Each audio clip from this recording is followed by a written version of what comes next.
उपयोगितावाद। उपयोगितावाद एक नैतिक सिद्धांत है जो खुशी को, हैप्पीनेस को सर्वोच्च मानता है। इसके अनुसार किसी कार्य की नैतिकता उसके परिणामों पर निर्भर करती है और उसी कार्य को सही माना जा सकता है जो सबसे अधिक खुशी का, सबसे अधिक हैप्पीनेस का उत्पादन करता है। सुख को मापने वाले इस सुख कलन के सिद्धांत की नींव जेरेमी बेंथम ने रखी थी, जिसने अपने विचारों को introduction to the principles of moral and legislation पुस्तक में प्रतिपादित किए। बेंथम का मानना था कि सुख की भावना और दुख की अनुपस्थिति ही हमारे नैतिक व्यवहार को सही रूप से परिभाषित करती है। नैतिक व्यवहार का विश्लेषण करते समय अक्सर दो प्रश्न उठते हैं। प्रथम, किसी कार्य को सही या गलत क्या बनाता है? द्वितीय, कौन सी चीजें अच्छी हैं और कौन सी बुरी है? उपयोगितावाद सर्वप्रथम जेरेमी बेंथम द्वारा पेश किया गया और बाद में जॉन स्टुअर्ट मिल द्वारा उपयोगितावाद का परिमार्जन किया गया सबसे आम परिणामवादी सिद्धांत है।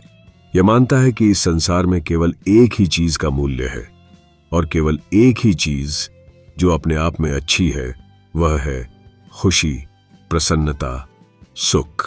हालांकि अन्य चीजों का मूल्य है, लेकिन उनका मूल्य केवल खुशी में उनके योगदान से प्राप्त होता है। ह्यूम और हॉब्स के काम से प्रभावित अंग्रेजी दार्शनिक जेरेमी बेंथम ने अपनी 1789 ईस्वी की पुस्तक introduction to the principles of moral and legislation में उपयोगितावाद की नींव रखी। बेंथम ने अपनी पुस्तक में उपयोगितावाद, यूटिलिटेरियनिज्म के सिद्धांत का निर्माण किया, जिसमें एक कार्य को तभी शुभ माना जाता है जब उस कार्य का परिणाम अधिकतम व्यक्तियों हेतु सबसे अधिक खुशी प्रदान करने वाला और सबसे कम दुख उत्पन्न करने की प्रवृत्ति वाला होता है। बेंथम के अनुसार सुख को, हैप्पीनेस को सुख की उपस्थिति और दर्द की अनुपस्थिति के रूप में परिभाषित किया गया है। बेंथम ने सुख और दुख के मूल्य को मापने के लिए एक सूत्र विकसित किया जिसे फेलिसिफिक कैलकुलस कहा गया। सुख और दर्द को मापते समय बेंथम तीव्रता, अवधि, निश्चितता बनाम अनिश्चितता और निकटता बनाम दूरदर्शिता, उत्पादकता, व्यापकता को देखता है। यह आवश्यक था कि एक कार्य का मूल्यांकन उसके द्वारा उत्पन्न सुख और दुख की मात्रा से किया जाए। उनके अनुसार जो कार्य अधिक सुख का उत्पादन करता है वह अधिक नैतिक है। उन्होंने एक सूत्र बनाया जिसे फेलिसिफिक कैलकुलस, जिसका अर्थ है खुशी पैदा करना, या खुशी का कैलकुलस या सुख कलन के सिद्धांत के रूप में जाना जाता है, जिसके आधार पर विभिन्न सुखों और दुखों के मूल्य का मापन किया जा सकता है। बेंथम तब तर्क देता है कि जो किसी कार्य को सही बनाता है वह उस सीमा तक सही है जिससे वह सुख को बढ़ाता है और दर्द को कम करता है। उनके सिद्धांत को सुखवाद के रूप में पहचाना जाता है क्योंकि यह सुख और दर्द को केवल मूल्य की चीजें मानता है, और इसे कार्य उपयोगितावाद कहा जाता है क्योंकि यह सीधे कार्यों के लिए उपयोगिता को लागू करता है। बेंथम के उपयोगितावाद का एक महत्वपूर्ण पहलू समुदाय की खुशी है।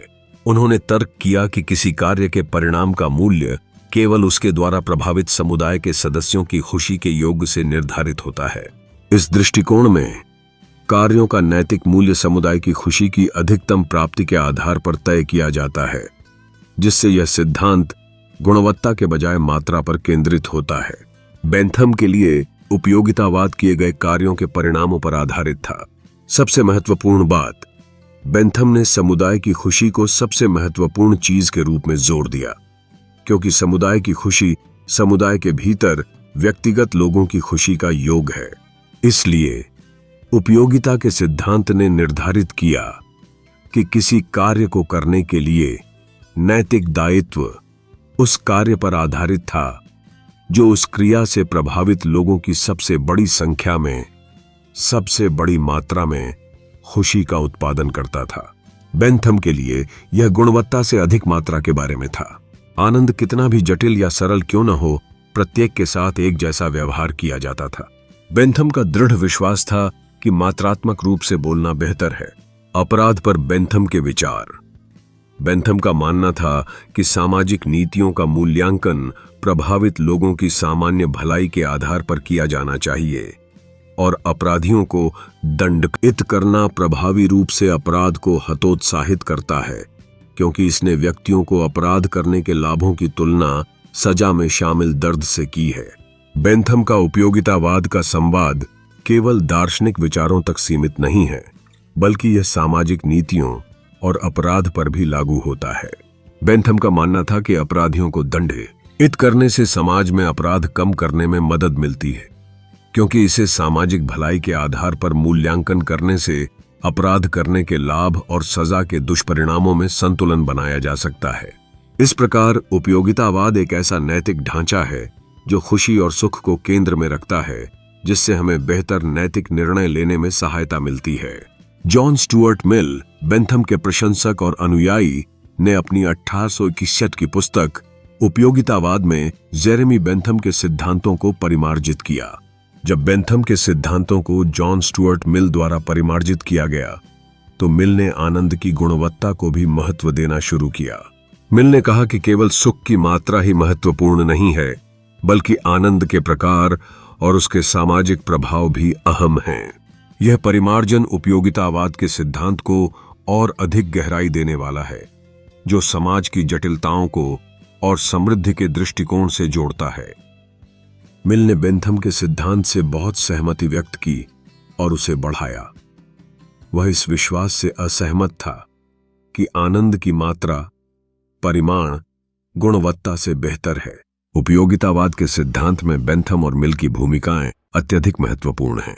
बेंथम ने आनंद की मूल्यवर्धन में गुणात्मक अंतरों की अनदेखी की, यह दावा करते हुए कि मानव और पशुओं के बीच कोई नैतिक भेद नहीं है।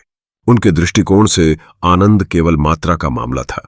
हालांकि मिल ने इस दृष्टिकोण को चुनौती दी और सुख की गुणवत्ता में भिन्नता को स्वीकार किया। उन्होंने सिद्ध किया कि वह केवल वही लोग जो उच्च और निम्न सुख दोनों का अनुभव कर चुके हैं, उन सुखों की गुणवत्ता का न्याय करने में सक्षम हैं। मिल ने उल्लेख किया कि बेंथम द्वारा गुणात्मक अंतरों की उपेक्षा के साथ मानव के आनंद के मूल्य और पशु के आनंद के मूल्य के बीच कोई अंतर नहीं माना था। इस प्रकार मनुष्यों की नैतिक स्थिति जानवरों की नैतिक स्थिति के समान हो गई। जबकि मिल का मानना था कि सुख गुणवत्ता में भिन्न हैं, उन्होंने साबित किया कि गुणवत्ता की मात्रा निर्धारित नहीं की जा सकती है। इस प्रकार यह दर्शाता है कि बेंथम का फेलिसिक कैलकुलस ए सुख कलन का सिद्धांत अनुचित था। मिल के लिए केवल वे लोग जिन्होंने उच्च सुख और निम्न सुख का अनुभव किया था, वे अपनी गुणवत्ता का न्याय करने में सक्षम होंगे, और इस प्रक्रिया से एक नैतिक मूल्य का निर्माण होगा जो पशुवत सुख के बजाय उच्चतर सुख को बढ़ावा देगा, जो उनका मानना था कि ज्यादातर बौद्धिक थे। यहां तक कि यदि निचले सुख, जो उनका मानना था कि ज्यादातर शारीरिक थे, क्षणिक रूप से अधिक तीव्र थे। मिल ने महसूस किया कि उच्चतर सुख प्राप्त करना चुनौतीपूर्ण है, और इसलिए मानवता को केवल आनंद का पीछा करने के बजाय अपने कार्यों से दुखों को कम करने का प्रयास करना चाहिए। उनका सिद्धांत इस बात की अनुमति देता है कि कभी-कभी सुख का त्याग करना या दर्द का अनुभव करना भी नैतिक रूप से उचित हो सकता है, अगर यह सार्वभौमिक भलाई के लिए हो। मिल का यह दृष्टिकोण उनके आलोचकों के लिए भी महत्वपूर्ण था, जिन्होंने यह आरोप लगाया कि उपयोगितावाद अक्सर व्यक्तिपरकता की ओर झुका हुआ है। मिल के अनुसार सुख प्राप्त करना कठिन है। इस प्रकार आनंद की तलाश करने के बजाय लोगों को अपने कार्यों के साथ अपने दर्द की कुल मात्रा को कम करने के लिए एक रास्ता तलाशने के लिए नैतिक रूप से उचित है। मिल के उपयोगितावाद के रूप ने भी सुख का त्याग करने और दर्द का अनुभव करने की क्षमता की अनुमति दी, यदि परिणाम सभी के अधिक से अधिक अच्छे के लिए है। मिल उन आलोचकों को जवाब देते हैं जो दावा करते हैं कि उपयोगितावाद बहुत से लोगों को यह समझाकर पूछता है कि अधिकांश अच्छे कार्यों का उद्देश्य दुनिया के लाभ के लिए नहीं है, बल्कि दुनिया को बनाने वाले व्यक्तियों के लाभ के लिए है। यह निजी उपयोगिता है जिसे अधिकांश लोग देखते हैं, और यह दुर्लभ है कि किसी व्यक्ति में सार्वजनिक हितैषी होने की शक्ति हो। उपयोगितावाद के प्रकार। जबकि कई प्रकार के उपयोगितावाद हैं, दो सबसे प्रसिद्ध रूप हैं कार्य उपयोगितावाद और नियम उपयोगितावाद। हालांकि कई प्रकार के उपयोगितावाद हैं, उनके बीच दो मुख्य श्रेणियां कार्य उपयोगितावाद और नियम उपयोगितावाद पर ध्यान केंद्रित की जाती हैं। कर्ममूलक उपयोगितावाद। कर्ममूलक उपयोगितावाद में केवल एक कार्य के परिणामों और परिणामों को ध्यान में रखा जाता है और एक कार्य को नैतिक रूप से सही माना जाता है जब यह सबसे बड़ी संख्या में लोगों के लिए सर्वोत्तम या कम खराब परिणाम बनाता है। कर्ममूलक उपयोगितावाद प्रत्येक व्यक्तिगत कार्य को देखता है और हर बार कर्म के प्रदर्शन पर उपयोगिता की गणना करता है। नैतिकता तब निर्धारित की जाती है कि प्रभावित लोगों की सबसे बड़ी मात्रा में परिणाम कितने उपयोगी होते हैं। कार्य उपयोगितावाद में किसी विशिष्ट कार्य के परिणामों पर ध्यान केंद्रित किया जाता है और यदि कार्य का परिणाम अधिकांश लोगों के लिए सर्वोत्तम होता है तो वह नैतिक रूप से सही होता है। इसका मूल्यांकन हर कार्य के लिए व्यक्तिगत रूप से किया जाता है, जिससे यह पता चलता है कि किसी कार्य के परिणाम कितने उपयोगी हैं। हालांकि कर्ममूलक उपयोगितावाद की अपनी आलोचनाएं हैं। यह न केवल कर्ममूलक उपयोगितावाद के तहत किसी के कार्यों के परिणामों के बारे में पूरी जानकारी रखने के लिए चुनौतीपूर्ण साबित हो सकता है। सिद्धांत अनैतिक कृत्यों को उचित ठहराने की भी अनुमति देता है। कभी कभी एक कार्य के परिणामों के बारे में सभी जानकारी होना मुश्किल हो सकता है, जिसके कारण यह अनैतिक निर्णयों को भी उचित ठहरा सकता है। उदाहरण के लिए, यदि दो देशों के बीच युद्ध होता है और युद्ध एक छिपे हुए व्यक्ति के ठिकाने का पता लगाकर समाप्त हो सकता है, तो अधिनियम उपयोगितावाद कहता है कि उस व्यक्ति के बच्चे को प्रताड़ित करना, जो अपने पिता के स्थान के बारे में जानता है, नैतिक रूप से उचित होगा। एक ऐसा उदाहरण जिसमें युद्ध के दौरान किसी व्यक्ति के बच्चे को प्रताड़ित करने की प्रक्रिया को नैतिक ठहराया जा सकता है, कार्य उपयोगितावाद के गंभीर दुष्प्रभावों को प्रकट करता है। नियममूलक उपयोगितावाद। जबकि कर्ममूलक उपयोगितावाद एक कर्म के परिणामों को देखता है, नियममूलक उपयोगितावाद एक कर्म के परिणामों को मापता है, क्योंकि यह समय के साथ दोहराया जाता है, जैसे कि यह एक नियम था। नियम उपयोगितावाद के अनुसार एक क्रिया को नैतिक रूप से सही माना जाता है जब वह उन नियमों का पालन करती है या जब वह उन सिद्धांतों का पालन करता है जो अधिकतम व्यक्तियों के अधिकतम सुख को बढ़ावा देते हैं। इस प्रकार मिल के उपयोगितावाद में नैतिकता का एक सुव्यवस्थित ढांचा देखने को मिलता है, जो व्यक्तिगत उपयोगिता और सार्वजनिक भलाई के बीच संतुलन स्थापित करता है। इस प्रकार नियम उपयोगितावाद एक अलग दृष्टिकोण अपनाता है। यह किसी एक कार्य के परिणामों को एक नियम के रूप में देखता है, जैसे कि यह समय के साथ दोहराया जाए। नियममूलक उपयोगितावाद कहता है कि कोई भी कार्य अपने नियमों की शुद्धता के आधार पर नैतिक रूप से सही होता है। जब एक नियम सही होता है और उसका पालन किया जाता है, तो परिणाम सबसे बड़ी मात्रा में अच्छा या सुख प्राप्त किया जा सकता है। नियम उपयोगितावाद के अनुसार नियमों का पालन करने से सबसे बड़ी समग्र खुशी हो सकती है, नियमों का पालन न करने से भी नहीं होगा। नियममूलक उपयोगितावाद का सिद्धांत यह व्यक्त करता है कि कोई कार्य अपने नियमों की संहिता के आधार पर नैतिक रूप से सही है। इस सिद्धांत के अनुसार एक बार जब किसी नियम की संहिता स्थापित हो जाती है, तो उसके पालन से मोटे तौर पर अधिकतम खुशी या सुख प्राप्त किया जा सकता है। यद्यपि यह विचार उत्प्रेरक खोज की ओर ले जाता है, लेकिन यह सवाल उठाता है कि क्या सभी नियम सटीक रूप से सही होते हैं। नियममूलक उपयोगितावाद को भी आलोचना का सामना करना पड़ता है। उदाहरण के लिए, नियम उपयोगितावाद में ऐसे नियम बनाना पूरी तरह से संभव है जो अन्यायपूर्ण हों। एक आदर्श वास्तविक दुनिया का उदाहरण गुलामी है। नियम उपयोगितावाद यह दावा कर सकता है कि दासता नैतिक रूप से सही है यदि लोगों के एक चुनिंदा समूह के साथ दुर्व्यवहार का परिणाम समग्र सुख में होता है। इस सिद्धांत की एक बड़ी आलोचना यह है कि यह अक्सर अन्यायपूर्ण नियमों की स्वीकृति दे सकता है। उदाहरण के लिए, यदि एक नियम यह कहता है कि एक विशेष समूह के खिलाफ भेदभाव करना उचित है क्योंकि इसके परिणाम स्वरूप समग्र सुख बढ़ता है, तो महत्वपूर्ण सवाल यह है कि क्या यह सच में नैतिक रूप से स्वीकार्य है। वास्तविकता में इसका परिणाम कुछ व्यक्तियों के अनुभव को अत्यधिक कष्ट में बदल सकता है, जैसे कि गुलामी के मामले में। What is right or wrong? क्या है सही या क्या है गलत? अब सवाल उठता है कि सही और गलत क्या है। नियममूलक उपयोगितावाद के संदर्भ में यह स्पष्ट होता है कि कोई भी काम अपने आप में सही या गलत नहीं है। कभी कभी इससे यह धारणा बन जाती है कि झूठ बोलना या धोखा देना उस संदर्भ में सही हो सकता है जब यह अधिकतम कल्याण का कारण बनता है। हालांकि नियमों का यह दृष्टिकोण मानव व्यवहार की जटिलता को नजरअंदाज कर देता है। दोनों कर्म उपयोगितावाद और नियम उपयोगितावाद में कुछ भी कभी भी अपने आप में सही या गलत नहीं होता है। उपयोगितावाद के प्रकार से कोई फर्क नहीं पड़ता। किसी भी रूप को झूठ बोलने, धोखा देने या चोरी करने पर पूर्ण प्रतिबंध की आवश्यकता प्रतीत नहीं होती है। वास्तव में उपयोगितावाद के लिए कई बार आवश्यकता होती है कि हम झूठ बोलते हैं, धोखा देते हैं या चोरी करते हैं, जब तक कि यह वह मार्ग है जिसके द्वारा अधिकतम खुशी प्राप्त की जाती है।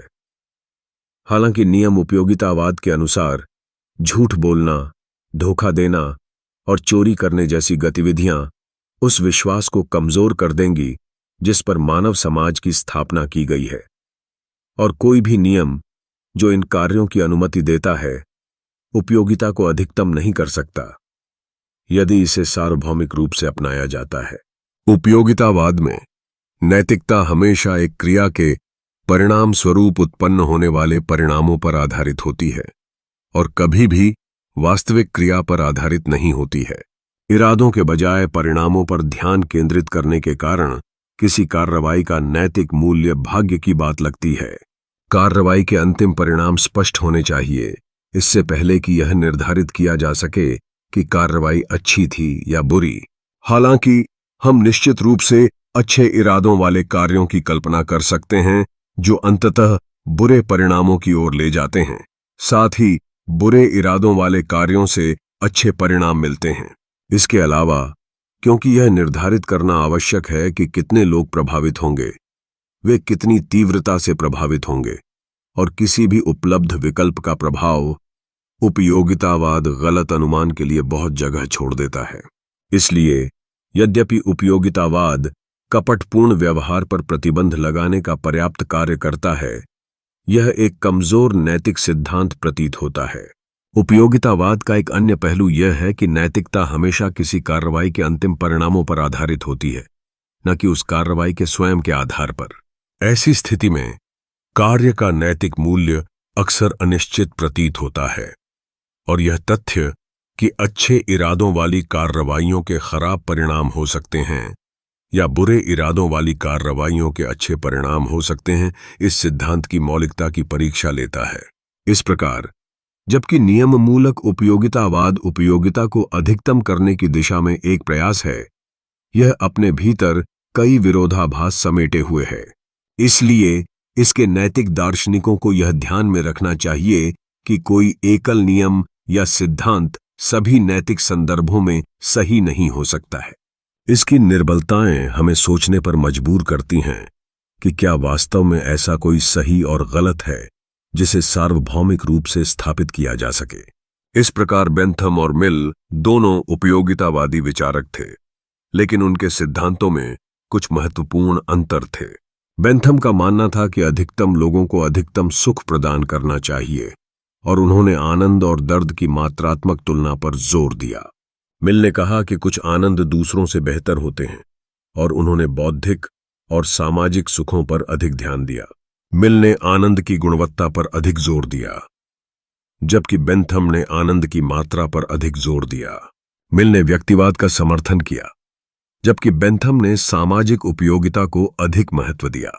मिल ने उच्च सुखों को अधिक महत्व दिया, जबकि बेंथम ने सभी सुखों को समान माना। बेंथम के उपयोगितावाद की यह कहकर आलोचना की गई कि यह दर्शन केवल निकृष्ट कीच जैसे सुखों में ही खुश रहने वाले सुअरों के योग्य है।